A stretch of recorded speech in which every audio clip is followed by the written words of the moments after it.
Good evening, ladies and gentlemen, and welcome to another Propagandacast with me, the great Imperial Dane, master of all propaganda and a glorious soldier of the Third Reich. Or perhaps not that last bit, the Third Reich is a bit before me, but you know, one can always imagine things, you know, we have an imagination. Anyhow, we have a 1 versus 1 for you on Langres. Yes, indeed, it is that sort of interesting map, rather short distance between the two bases, with this rather fine piece of huge tracts or land being the central dominating point of the map, and really the most of where the fighting will be taking place. And let us go have a look at the two opposing forces. In the northern corner we have Countessjess. Yes, indeed, I'm pretty sure the American forces had no females or countesses for that matter of any sort of nobility. I do believe the British had a few lords, and I believe the Germans had a few Freiherrs and Grafs, but no countesses. So that goes. The only army I believe to have any female commanders was the Soviet one, and those were not on the hugest scale, but there we go. Always fun to learn a bit of history, but nonetheless, yes, of not the SS, but the 4th Infantry Division leading the charge against elements of the 17th SS. Yes, then we have some SS with a pitch black Schwimmwagen type 128. Bit of a rarity nowadays, but still has its uses. So who shall win this fight? Let's find out. A few nice flak feelings near the base. Flak feeling being one of the major AA guns in the Wehrmacht arsenal, besides the Flak 88, which apparently was better in the role of anti-tank, anti-infantry, and anti-everything, and basically artillery piece, than anti-aircraft. But then again, that's a bit of conjecture so far, but it certainly was effective at other things than just blowing down aircraft. Engineers going straight for this barracks, apparently rather swift instead of trying to just seize territory, and of course right there, not doing too much. They were a bit too late. Riflemen going out, and Panzer Grenadiers marching out as usual from the Panzer Elite. Gewehr 43 shall be equipped, moving towards here, apparently going for this point, while the Schwimmwagen goes straight for the medium yield fuel point. Not an unusual tank, but then again, using the Panzer Grenadiers for that might not be the most efficient tactic or strategy, but I shall not judge. Well, perhaps a bit. That's rather my task, isn't it? To judge and to advise for the greater glory of Germany. Which of course doesn't make it good that I'm watching this from the American viewpoint now, is it? And he has. Fuel point is secured. Schwimmwagen doing a nice piece of job there. Engineers securing this medium yield munitions point. Riflemen going towards the west, not going towards the center. A bit interesting. Not a bad bet to send your infantry towards the high sort of zone of combat, the flash spot. And a second Schwimmwagen, in fact, going really heavy on the territory seizing, in fact using his Panzer Grenadiers for that instead of trying to engage engineers. And what are these engineers doing? Laying down some barbed wire. Interesting. But looks like they will be stopped by these Panzer Grenadiers moving in with the Gewehr 43s. There we go, stopping them in their tracks. Might have been a bit more interesting to place it right here, right at this haystack, and perhaps denied as cover to the enemy. Of course here it could perhaps have been used in sort of this way to make it harder to reach this munition point, in which case would have been an interesting idea. We'll of course have to see if the good Jess will lay down some more barbed wire, or if it was a sort of a one-time thing. And we are seeing further Panzer Grenadiers marching into the area. Riflemen and engineers joining in the fun as well. Rifleman team continuing right there. Bit of harassment. Riflemen being rather good at seizing territory early on. Of course, there are other troops, like for example Grenadiers and Stormtroopers, have in fact the same rate of territory seizure, but of course they do take a bit more time to actually arrive on the battlefield. So it's not quite the same advantage as those riflemen. Panzer Grenadiers taking quite a bit of fire, getting behind the haystack. Small garage collapsing. I'm pretty sure some French farmer will be most upset when he gets back to that.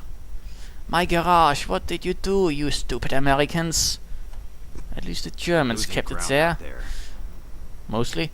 And we are seeing riflemen going straight for this medium yield munition fuel point. Not a bad idea. Again, can use them for harassment, of course. No point perhaps engaging all of these Panzer Grenadiers when they are so closely put together.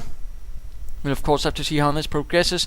Further riflemen being sent out into the field, and apparently didn't get this fuel point right at the base. That's a bit unfortunate, in fact. In particular, since this one is going to be disconnected, I think, very shortly. No, again, it's... Oh, yeah, right. There's this very small strip of land.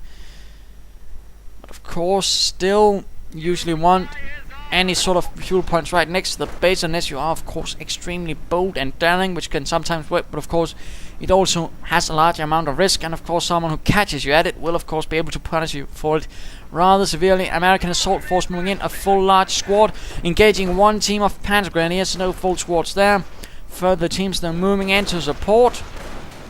And we are seeing some suppressive volleys, getting down one of the rifleman teams. Not a bad idea, certainly going to split up the force, of course, making it less coherent. And rifleman team number 2 moving towards here to join up with the second team. Will they be using this building for cover? Could work. Most interesting, one team retreating, the other one not getting into the building. Not entirely sure why not. Schwimwagen, of course, forced to move back, while the other one is going for the other fuel point. In fact, a lot of territory is currently in the hands of the 17th SS. My goodness, I've got hiccups again. And small engagement here. Riflemen getting engaged on several sides, not taking up positions in this building. They could have, in fact, been a great help, really, to keep these Panzer Grenadiers at bay.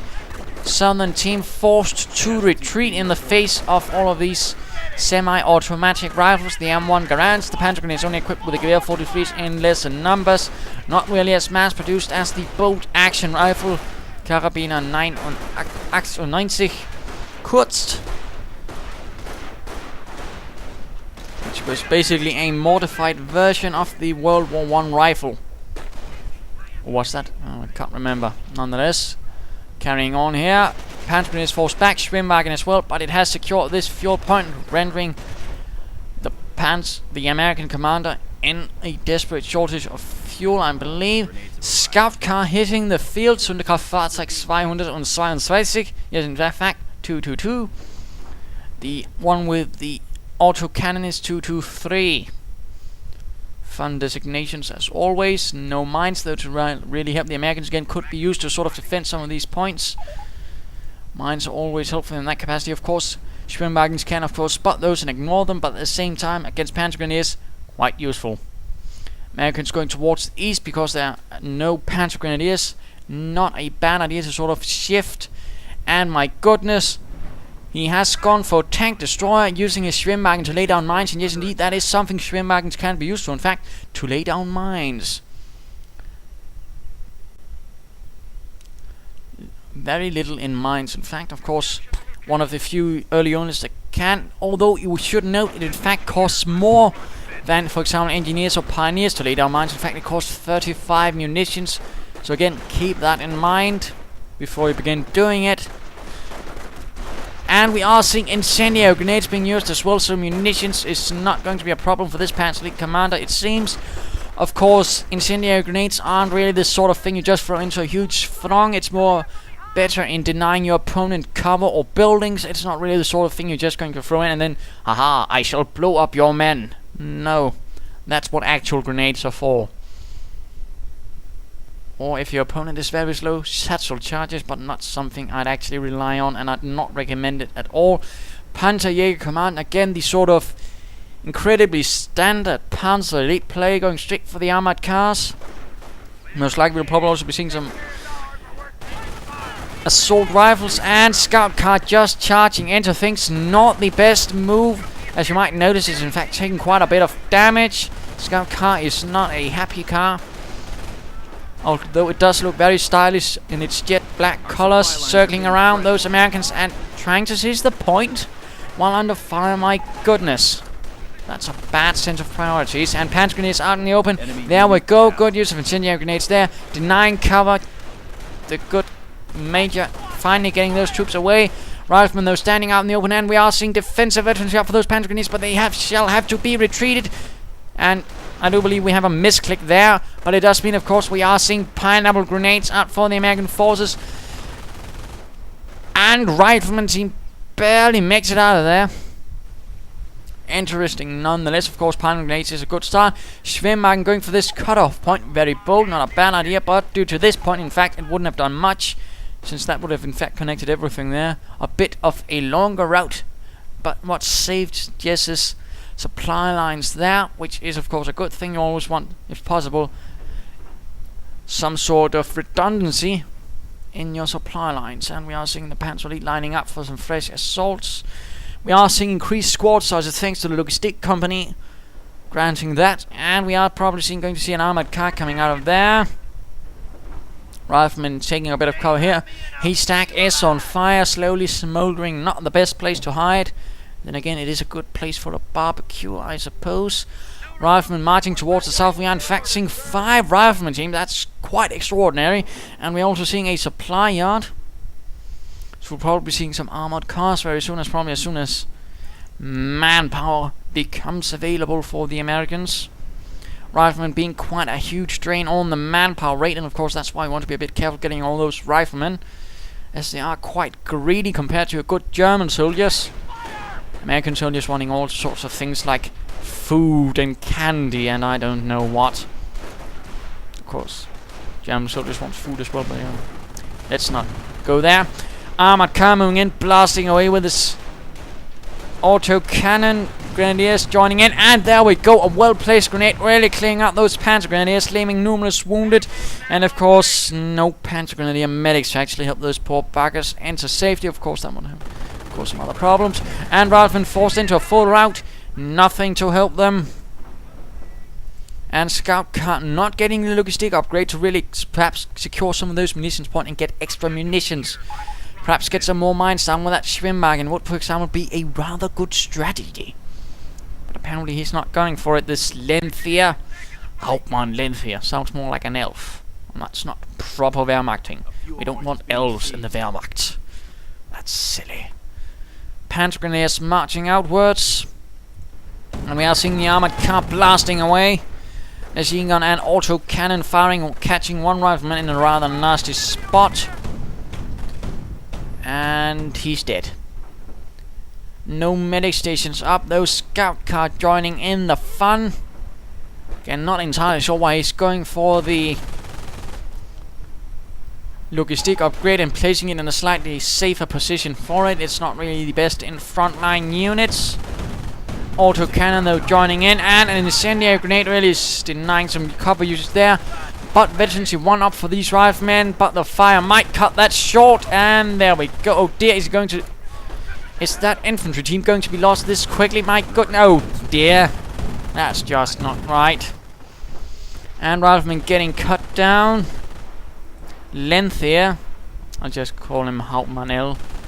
We're losing a strategic sounds a less silly.